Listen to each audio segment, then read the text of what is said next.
Hey, what's up, you guys? It's good to be back. It's good to be back once again. And I thought I'd do something a little different today, where I kind of attack a topic that's kind of been just floating about my mind as I grow up, becoming a man and stuff like that, and listening to outlets like the media and the news and the radio and all this. Just how I'm hearing how life is just kind of so bad right now, or how everyone is just kind of angry and upset and all this. And though I am seeing it through the media, I'm not gonna say it hasn't affected me, but it's not like a consistent thing in my life to where I don't know how to navigate around it, or like life isn't in the U.S. or in Chicago specifically, because that's where I'm from, and I have a lot to say because I'm right there in the sweet spot where all the shootings go. I'm right there, bro.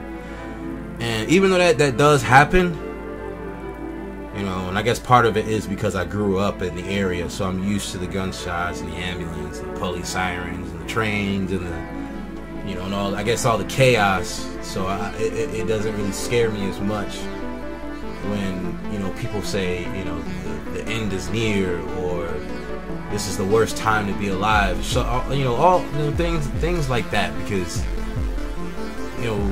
when you think about it, the world's kind of always been like going through its thing, going through its ups and downs. It's never been like all good for any one race or person or woman or man.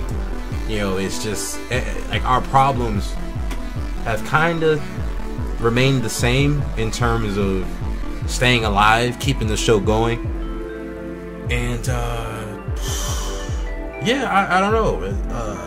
They say that being a man has gotten harder, but I disagree. I fully disagree, because we're at a point right now where we don't have to worry about the women's survival. Like, they're good. Like, for the first time in quite some time, quite some time, bro. Because I guess the Babylonian days, they was pretty good too. The Roman days was pretty good as well.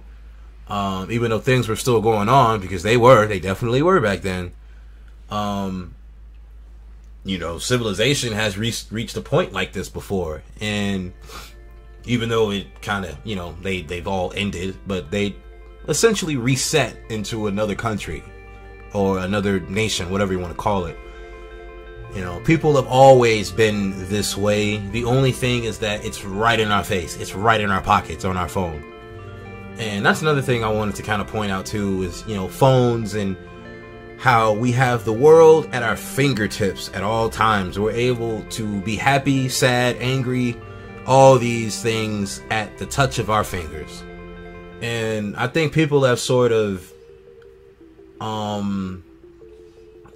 can I say this, overlook the idea of like having so much power that you kind of have you got to have a responsibility to it, or you kind of have to have a self-control that guides it in a much more productive, or just in a way that it improves you or moderates you in a sense. Dang, I actually just forgot what I just said. It was so much, but it was a wonderful point I was about. With the phones.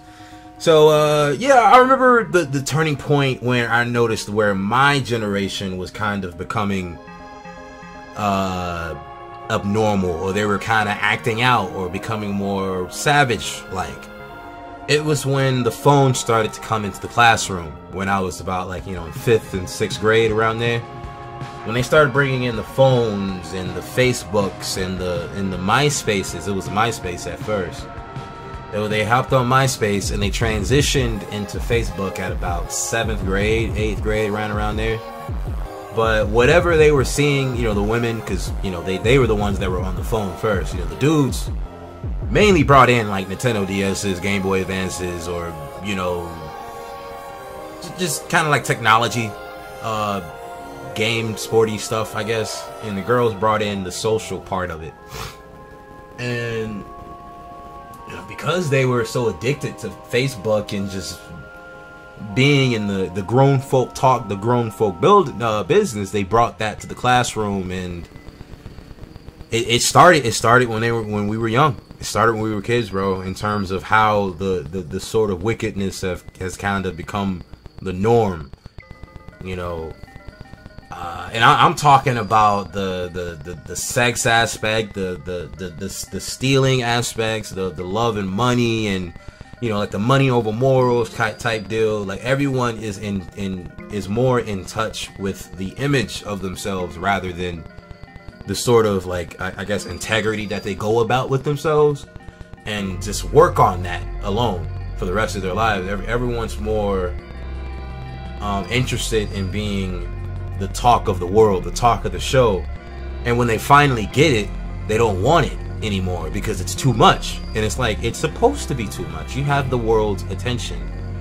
This is a plethora of different voices and mindsets that's coming towards you, praising you and or degrading you, you know. And a lot of people aren't really ready for that when they're talking about anything that they're interested in, when they're trying to make it a big thing, bringing it to social media. But coming back to like the switch and the mentality and my generation of people, it was when we started jumping into the grown folks business as children, and we tried to use that to navigate through high school and college, and it just kind of got worse through there.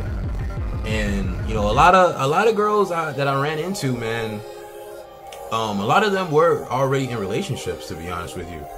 They were already in relationships, and they kind of just wanted out of it. And they you know, at least one girl kind of told me that she's kind of used to the toxic thing. That's like her thing. It's almost like a tradition for her that her mom, her grandma, and so forth are just used to. And it's like, this is like a people problem with the chaos that's happening right now.